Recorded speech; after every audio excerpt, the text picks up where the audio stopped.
Ya Pak Malik.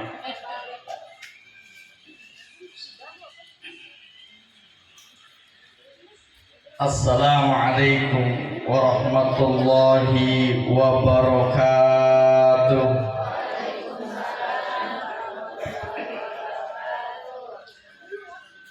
Bismillah.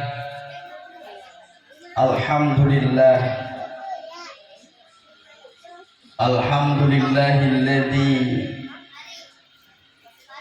asra bi'abdihi laylan minal masjidil haram ilal masjidil aqsa alladzi barakna hawlahu linuriyahu min ayatina innahu huwas sami'ul basir. Walhamdulillahilladzi an'ama 'alaina bi anwa'in ni'am bi ni'matil iman wal islam wa bi ni'matis sihat wal 'afiyah wa bin ni'mati alladhi an ta'uddu ni'matallahi la tuhsuha. Nahmaduhu wa nasta'inuhu wa nastaghfiruhu wa natubu ilaihi wa na'udzu billahi min shururi anfusina wa min sayyiati a'malina may yahdihillahu fala mudilla lahu wa may yudlilhu fala hadiya lahu. Asyhadu an la ilaha illallah wa ashhadu anna sayyidana Muhammadan abduhu wa rasuluhu la nabiyya ba'da. Woi, lagi main apa? Selot ya, selot ya, selot. Hah, selot ya. Ini kebiasaan zaman sekarang nih begini nih. Kirain lagi ngedengerin apa, nggak taunya lagi nyariin Zeus. Wah, tuh yang nyengir pada ketahuan tuh. Suka main selot. Iya, main serong bener.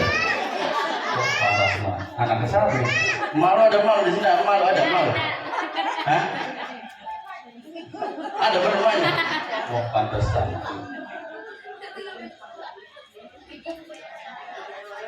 Allahumma salli wa sallim wa barik ala sayyidina wa habibina wa syafi'ina wa dzurriyyati qurratu a'yunina wa maulana Muhammadin wa ala alihi wa ashabihi wa man tabi'ahum bi ihsanin ila yaumiddin, amma ba'du.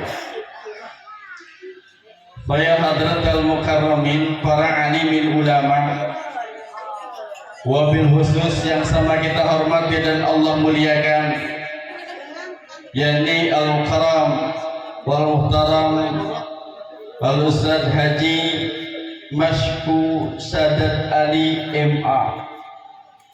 Mudah-mudahan beliau selalu sehat walafiat, dimurahkan rizki, panjang umur, taat ibadah kepada Allah Subhanahu wa ta'ala, dan juga kepada para alim ulama yang lain, Al-Karam Al-Ustadz Mulyadi, Al-Karam Ustadz Muhammad Kurdi, Al-Karam Ustadz Husairi Sarjana Pendidikan Islam, Al-Karam Ustadz Mulyana, Al-Karam Bapak Ustadz Haji Basri, Akhin Al-Kiram Ustadz Rahmat Sarjana Pendidikan, yang alhamdulillah saya bisa bertemu dengan beliau, saudara tapi jarang ketemu. Tapi tadi udah nge-WA, ntar pulangnya ke rumah ya, ada durian belum matang, begitu katanya. Itulah Pak, untungnya ada saudara begitu. Ingat baik gitu namanya. Mudah-mudahan beneran. Makanya bawa mobil, kata dia, bawa mobil aja, bawa mobil, jangan bawa motor. Soalnya kalau bawa motor nanti kena kaki. Jadi saya bawa mobil yang sengaja. Juga yang sama kita hormati dan Allah muliakan, yakni Ketua DKM Musolah Al-Bashir Al-Karam Ustadz Tikri Mubarak Sarjana Pendidikan, dan juga Ketua Pelaksana Al-Karam Ustadz Jeffrey Ardian beserta jajarannya. Saya pikir ini nama Ustaz, nama beserta jajarannya. Oh, nggak taunya jajaran. Saya pikir Ustaz Jeffrey Ardian beserta jajarannya itu nama. Nggak taunya ini seluruh daripada sivitas panitia yang alhamdulillah bisa mensukseskan acara pada malam hari ini. Mudah-mudahan yang dibuat oleh mereka, yang dilakukan oleh mereka senantiasa mendapatkan barokah ridha Allah Subhanahu wa taala. Juga alhamdulillah yang sama kita hormati yakni para aparatur pemerintah, wabil khusus Ketua RW 08 Al-Mukarram Bapak Ahmad Fauzi. Yang mana? Oh, untuk ayah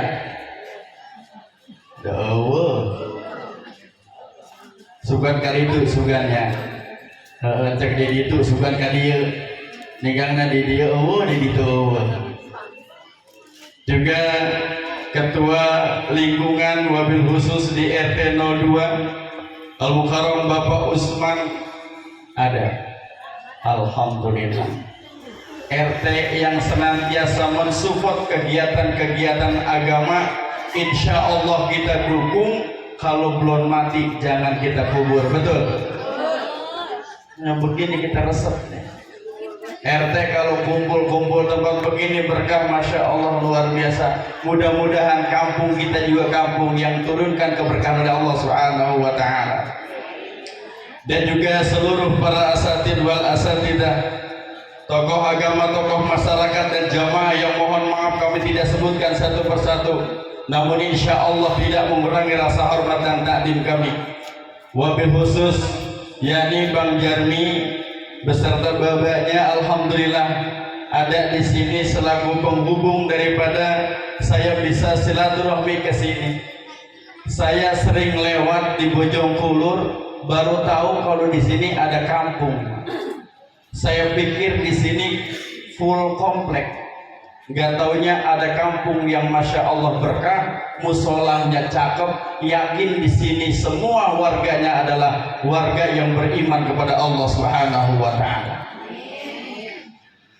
Puji syukur kepada Allah, alhamdulillah pada kesempatan malam hari ini kita bisa berkumpul di Musola Al-Bashir. Basir. Saya tapi nyega belum mana?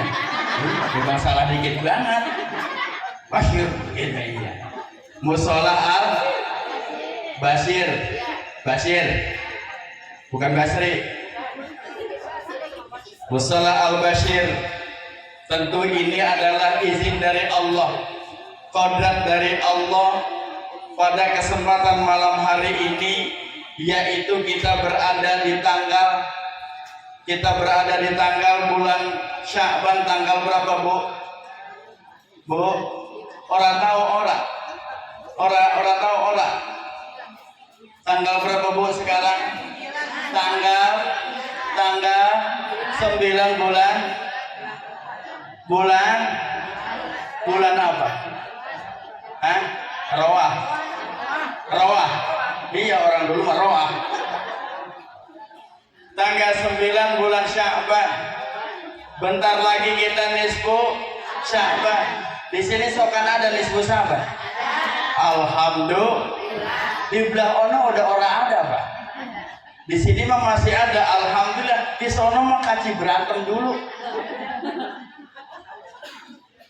Maka mudah-mudahan senantiasa kita di bulan Sya'ban ini sekali lagi diturunkan keberkahan oleh Allah Subhanahu wa taala. Salawat dan salam semoga senantiasa terlimpah curahkan kepada junjungan kita yang sedang menunggu kita, yang senantiasa nanti mampu memberikan syafaatnya, yakni baginda Rasulullah sallallahu alaihi wasallam. Allahumma salli wa sallim wa barik lagi jedong baik. Tahu ibu kalau nggak punya duit kagak ngasih wajar. Lah bang ngomong Allahumma sholli ala sayyidina Muhammad, Allahumma sholli wa sallim wa barik alaih kuat orang mau. Ambil berkat. Belum Pak. Kira udah nyiapin buat Ustaz lagi masak fisik aja. Panitia orangnya udah repotnya belum, baru mulai ceramah. Segala apa baik. Jadi alhamdulillah ini bulan kita masuk bulan Sya'ban, peringatannya mah Isra Mi'raj betul. Isra Mi'raj baginda Rasulullah sallallahu alaihi wasallam. Saya kemarin dikirimin pamflet, dikirimin banner. Temanya adalah keistimewaan bulan Rajab, di mana di dalamnya ada perintah yang sangat istimewa, yakni salat 5 waktu. Sebetulnya bulan Rajab udah lewat, betul. Tapi peringatan Isra Mi'raj nggak akan lewat, karena momentumnya adalah bagaimana kemudian kita supaya mengingat betapa pentingnya sebuah peristiwa Isra Mi'raj, karena di dalamnya ada perintah yang sangat luar biasa, yakni perintah bocah, perintah apa? Udah main tius lagi baik. Ya ilaha illallah.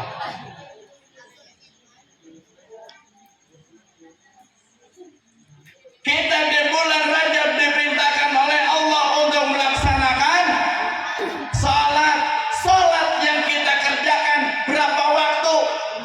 5. Siapa kalau ngeliat bocah begini pengen ngasih duit bayar rasanya.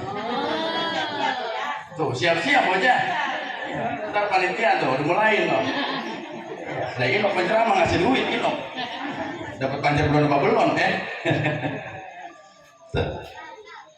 Jadi bulan Rajab itu perintah salat. Maka apa yang paling penting buat umat Islam adalah salat. Yang membedakan kita dengan umat yang lain adalah salat. Puasa Hindu puasa, puasa Kristen puasa, sama semua puasa, semua agama puasa. Bahkan dalam ayatnya ketika kita diwajibkan berpuasa, karena memang orang-orang sebelum kita umat Islam melaksanakan puasa, betul. Kemudian sodako, orang mana-mana kok sodako. Di saya Pak Bu, ada engkok material. Kalau pembangunan musola pasti dia ngirim semen, ngirim pasir, dia sodako karena dia juga sama ingin berbuat baik. Ada perintah dalam agamanya berbuat baik, ada perintah untuk berbagi bersama, sama semua. Tuh. Apalagi yang nggak ada, cuma salat yang bisa membedakan. Makanya dulu waktu saya pernah belajar, disampaikan oleh guru saya bahwa ada orang yang non agama muslim, yang bukan muslim, akidahnya beda sama kita. Dia rajin memberi kepada orang lain, dia sangat tersenyum kepada orang lain, murah sekali tangannya, sering memberi, berbagi. Tapi kenyataannya semua berpendapat bahwa dia tidak masuk surga. Orang yang sering berbagi belum tentu masuk surga. Kenapa kau kaget? Orang yang sering berbagi, orang yang senantiasa kemudian peduli dengan orang lain, belum tentu masuk surga kalau dia tidak sholat. Maka penting banget sholat nih, dong. Woi, sholat. Tuh. Jangan main game mulu ngapa? Tuh. Lah bocah karang Bu, mohon maaf, jangan kena segede gini tuh. Orok kok kalau nggak di YouTube kagak mau makan. Orok. Kudu utuh baik, utuh. Bismillahirrahmanirrahim. Saya kesel banget itu. Lah bocah kita Pak, mohon maaf, saya ngajar di madrasah. Itu cara sholatnya berantakannya luar biasa. Sendekuk orang bisa. Tahu sendekuk? Duduk tahiyat awal dan akhir sendekuk namanya. Nah, orang sini kan ngertinya sendekuk. Itu orang bisa kakinya nggak bisa ditekuk begini nih, lurus ya kayak sinden duduk. Bener ya? Dulu kan kita lagi ngaji emang diajarin begituan. Atu kalau misalnya nggak bisa didepak. Gak bocah kadang kan didepak, gue bilang, Mbak, ngapa? Didepak sama guru. Mana gurunya? No si anu, kita laporin. Tuh, begitu kadang. Jadi ajarin dilaporin. Kalau anu naruh bocah atau disuruh belajar. Makanya sholat ini kenapa sekarang? Mohon maaf Pak, kemarin ada sebuah survei. Ternyata Indonesia yang melaksanakan sholat cuma 30%. Padahal penduduk Indonesia muslimnya ada 80%. Nah, yang sholat 30%, yang orang berarti berapa? Pantesan Indonesia begini. Tuh. Lah kalau kita mendengarti agama, pantesan Indonesia begini. Kenapa? Karena sholatnya bontok. Bontok, ngerti? Lah iya. Lah sholat orang bener. Bocah apa sekarang mah nggak diingetin sholat. Bocah sekolah sekarang nggak mentingin sholat. Kadang-kadang bocah sholatnya cuma di sekolahan doang. Pas di rumah ngabur. Emak bapaknya sibuk. Boro-boro nyuruh sholat, kemudian memperhatikan bocah sholat, bagaimana gerakan sholatnya. Padahal ternyata apa? Gerakan sholat itu kan luar biasa. Tuh, keren tuh. Malu ngomel tuh. Udah handphone lagi.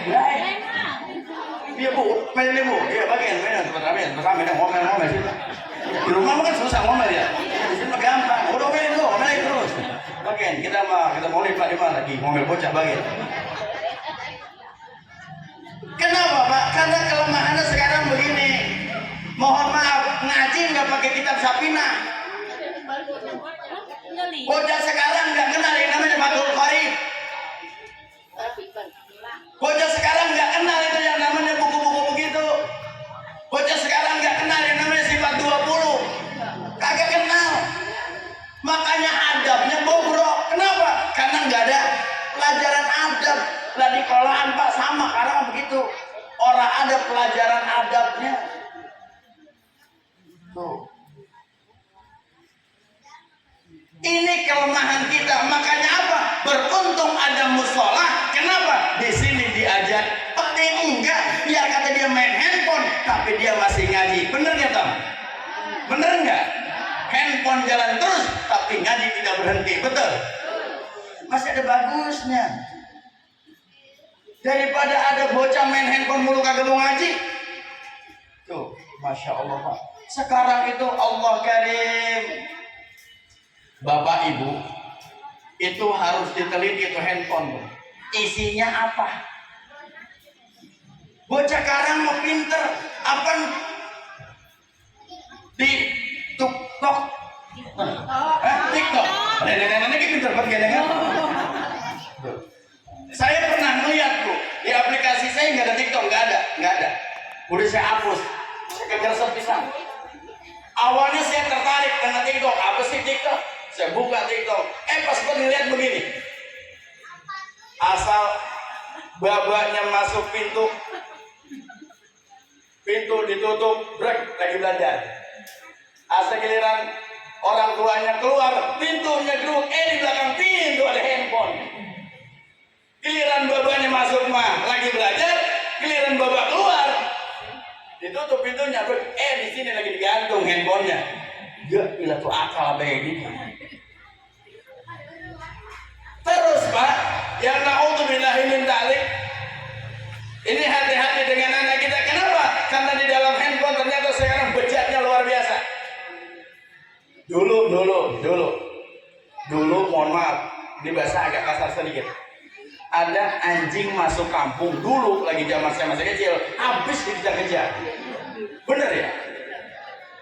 Sekarang di samping masjid Pak, gagak gogok baik. Gua bilang, di sini mau orang lihat? Nggak ada di sini Pak. Alhamdulillah, nggak ada yang terlepas.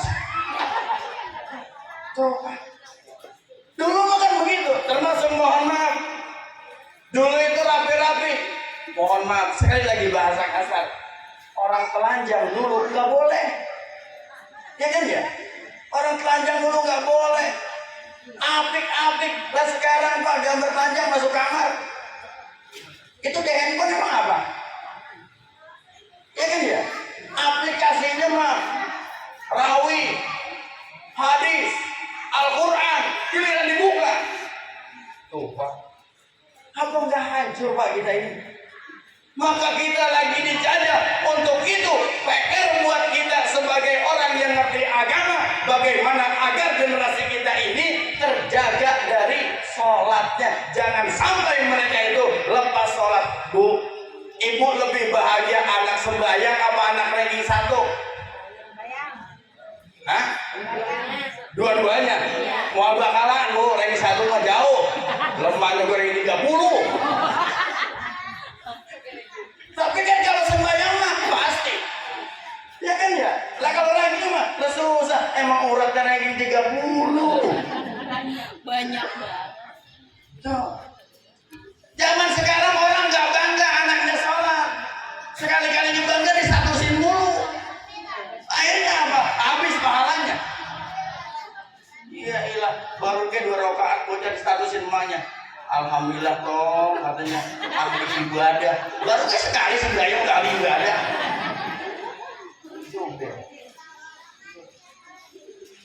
Orang sekarang nggak bangga Pak. Makanya apa? Pantas bobrok, pantas. Kenapa? Tadi tiang agamanya hancur. Tuh. Kenapa? Kan baginda Rasul bersabda, as-salatu imaduddin. Salat itu tiang agama.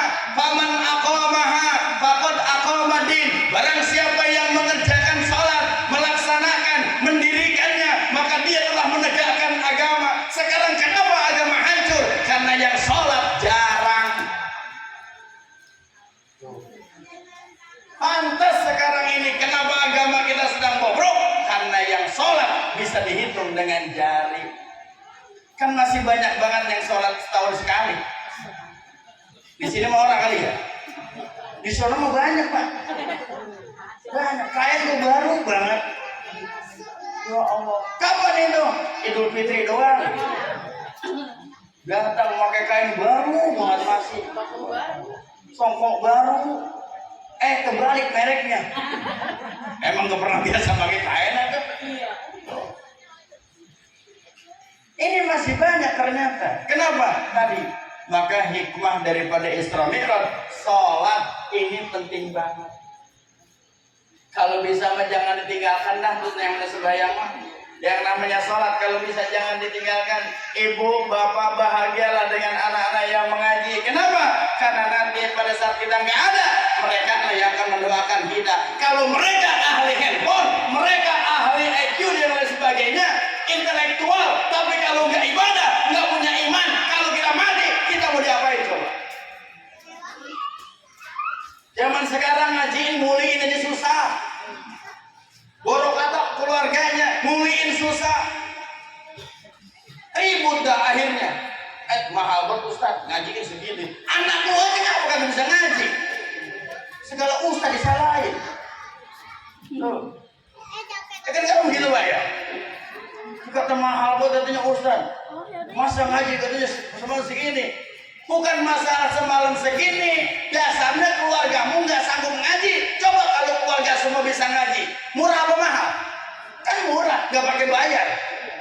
Ponakannya, cucunya, anak-anaknya, mamang-mamangnya semua pada ngaji malam. Tapi kira-kira mau? Nggak ada. Orang minta. Ini kelemahan kita, maka sembahyang deh betul-betul. Sembahyang ini Masya Allah, dia menjadi yang pertama kali dihisab, dan bahkan sembahyang atau sholat adalah pokoknya ibadah. Kalau misalnya orang tidak sholat, sudah yang lain percuma. Kayak orang Kristen, kayak orang Cina tadi beramal, nggak ada pahalanya. Kenapa? Karena nggak sholat. Maka udah kita ajarin dah, ini musola kita penuhin besok. Ini muridnya banyak nih kalau misalnya ngaji. Banyak ya, sampai keluar nih. Emang di luar pengajinya. Ini kalau ngaji malam mau di sini nih. Ini ada tenda musola apa tenda baru ini? Musola ini.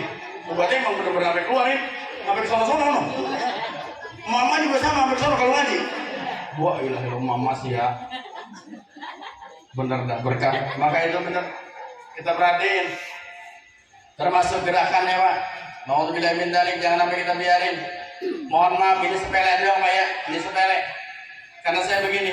Saya kemarin saya kaji setelah kenapa kita harus belajar kitab Safinah. Ternyata dalam kitab hadis Bulughul Maram juga disebutkan tentang konsep bagaimana sholat orang duduk. Maaf, kalau misalnya kita duduk, ini saya carakannya langsung ya. Misalnya kalau duduk itu tadi begini tuh, sedekunya cuma misalnya begini lurus kayak sinden, ini ternyata memang tidak ada dasarnya. Karena kata baginda Rasul, kalau bisa ketika sholat itu semua menghadap kiblat. Makanya kenapa ini harus ditekuk? Tuh, karena dia harus menghadap ke kiblat. Itu maksudnya, bukan masalah ditekuk doang. Bagaimana kalau kaki sakit? Itu malah pengecualian. Bagaimana kalau asam urat? Itu malah pengecualian. Bagaimana kalau nggak ada jarinya? Pengecualian. Karena kalau yang sadar, Pak, mohon maaf, ada di sebuah masjid. Imamnya gitu. Giliran namanya duduk di antara dua sujud, kayak sini, numpuk kakinya gitu. Pas giliran numpuk, ada jamaah. Dia mah emang agak gimana ya, pinter, tapi nggak mikirin orang, nggak pakai akhlak, nggak dibilangin langsung Pak. Udah pindah sembayangnya. Itu imam begitu batal, pindah. Ya masa begitu? Astagfirullah. Ya memang kan seharusnya tadi itu memang sempurna gerakan sholat itu wajib kita pelajari. Karena nanti akan dipertanggungjawabkan kenapa kita sholat begini. Termasuk mohon maaf, ketika sholat kita nunjuk begini, dek, itu kalau sembahyang nunjuk begini apa enggak? Hah? Sembahyang, sholat begini enggak? Terus begini digerakin apa enggak? Kali begini digerakin, buat apa ya? Ya terserah. Tapi kan kalau punya dalil mah enak. Mau bagaimanapun kalau punya dalil kan enak. Ini yang jadi masalah karena nggak belajar, nggak ada dalilnya, cuma ikut-ikutan. Nanti di yaumul kiamat ditanya, kenapa gerakan sholat begitu? Melihat orang. Siapa yang orang yang lihatnya? Tahu. Dan ini ketemu kira-kira. Tuh, makanya ngaji, ketimbang ngaji. Di sini ada pengajian bapak-bapak. Alhamdulillah. Tuh. Al-Mukarram guru kita, Masya Allah, masih mau membimbing kita. Oh, udah jangan segala pakai alasan ngirim. Ini sih kalau ngaji ngirim mulu sih. Ada di sini, ada arisannya ada. Ada. Romannya sama ngirim mulu nih. Tulisannya berapa? Jumlah daftar arisan 70 orang yang datang. 20 orang katanya. 15. Ya Allah. Tuh, yuk sekarang kita berdiri. Kenapa? Bulan peningkatan, bulan kemudian kita harus membiasakan diri adalah bulan Sya'ban. Karena kemarin bulan Rajab kita menanam kebaikan, menanamkan kebaikan-kebaikan. Bulan Sya'ban kita istiqomah, kita siram kebaikan-kebaikan kita. Artinya apa? Perbuatan-perbuatan baik yang kita lakukan di bulan Rajab. Sekarang kita istiqomah agar nanti bulan suci Ramadan kita sudah terbiasa dengan perbuatan-perbuatan baik itu. Kan ada orang yang begini. Mohon maaf, orang sama nih memang bukan di sini. Tapi kalau kesinggung, berarti dia bisa nemu orangnya. Apa itu? Hari pertama, Bu. Hari pertama, ini ngapa lemes banget hari pertama puasa ya? Tuh, ada yang begitu ada? Hah? Enggak ada? Ada tuh ada. Nih, ibu bohong. Anaknya ngomong, malah kayak gitu aja. Masa hari pertama umat Islam ngomongnya lemes sini puasa pertama ya? Lah, berarti kan udah pernah puasa sebelumnya. Tuh. Iya kan ya? Coba kalau terbiasa puasa, orang ada istilah begitu. Lama maghrib sih. Nah, itu orang yang jarang puasa tuh yang harus maghrib. Lama maghrib sih. Nah, maghrib kita ditungguin. Giliran datang. Sholat dia kira-kira. Habuk makan kekenyangan kentang, tembura. Ya Allah. Tuh. Maka yuk kita biasain kebaikan-kebaikan kita. Jangan sampai apa? Di bulan Rajab, bulan Sya'ban, kita udah berdoa tiap malam. Nah ini dia nih, bocah Hesin toh. Ada yang pengen duit nggak dari saya? Saya diongkosin sama bini saya loh. Mau duit? Ya halah, emang segininya. Bukan emang gitu, rumah bukan masih duit dibuat-buatin. Tom, ada yang tahu doa di bulan Rajab nggak? 15.000. Doa, Google enak aja. Oh, ini dibilang lesek bener dia nih. Google bacanya. Siapa yang bisa? Saya awalin pertamanya Allahumma barik lana. Ayo siapa yang bisa lanjutin? Ayo siapa yang lanjutin? Allahumma barik lana bima rojaktana. Itu bukan. Ngapain? Pasti doain aja. Mungkin aja benar. Bukan itu. Mungkin aja benar. Nggak ada sanggup ini. Allahumma barik lana. Tuh kan. Ini matanya kebanyakan selot. Nggak ada yang sanggup ini. Alhamdulillah. Lemahnya mah enak, mau dikasih duit. Tuh buktinya. Jadi kita bacakan setiap tuh. Pada maghrib, pada sholat kita baca Allahumma barik lana fi Rajab. Terus ya Allah turunkan keberkahan di bulan Rajab dan bulan Sya'ban, sampaikan kita di bulan suci Ramadan. Kenapa? Karena banyak orang yang nggak sampai di bulan suci Ramadan. Betul. Ada pas nyampe bulan Ramadan nggak puasa, ada yang nggak puasa. Itu buktinya banyak. Warteg bertirai setengah badan. Warung-warung tirai setengah badan, kaki nggak kelihatan tapi sendal kelihatan. Tuh, itu orang yang nggak sampai di bulan suci Ramadan. Kenapa? Karena sampai di bulan suci Ramadan bisa kesehatannya, bisa hartanya, bisa imannya. Maka kalau bisa yang hadir di sini semuanya sampai di bulan suci Ramadan. Amin ya Rabbal. Awaknya sehat, hartanya kagak. Naudzubillah, di bulan suci Ramadan biasa. Badan sehat, duit kagak. Bulan suci Ramadan nyampe, puasa tutup, tapi duit ora. Kira-kira gimana? Oh. Karena duit banyak, badan sehat, tapi iman kagak ada, nggak puasa. Sama. Makanya apa? Doa Allahumma barik lana itu mengandung 3 makna lebih. Yang pertama adalah keimanannya sampai di bulan suci Ramadan, kesehatannya sampai di bulan suci Ramadan, rezekinya sampai di bulan suci Ramadan. Amin ya Rabbal. Ini yang kita harus betul-betul isi dengan sebaik-baiknya. Maka alhamdulillah masih ingat yang namanya Rajab, masih ingat yang namanya bulan Sya'ban, apalagi besok nisfu Sya'ban nih. Masya Allah kata baginda Rasul, nisfu Sya'ban itu malam di mana orang ketika berdoa tidak akan tertolak. Jadi kalau ngedoa di malam nisfu Sya'ban, kata baginda Rasul, doanya tidak akan tertolak. Karena ada 5 tempat, 5 momentum di mana doa manusia tidak tertolak. Salah satu di antaranya adalah tanggal 1 bulan Rajab.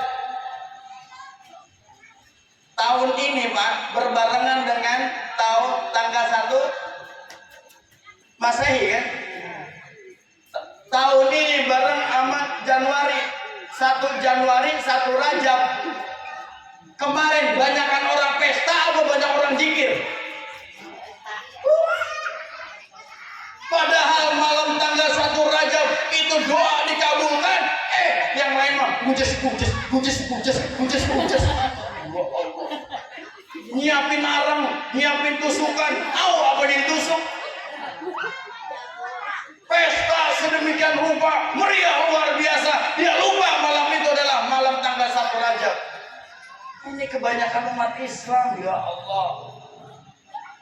Makanya benar mendingan ngaji begini, alhamdulillah ada musola sebagai pengeling-eling kita, ada guru-guru kita yang senantiasa membimbing. Maka mudah-mudahan kita doain guru-guru kita sehat walafiat. Alhamdulillah.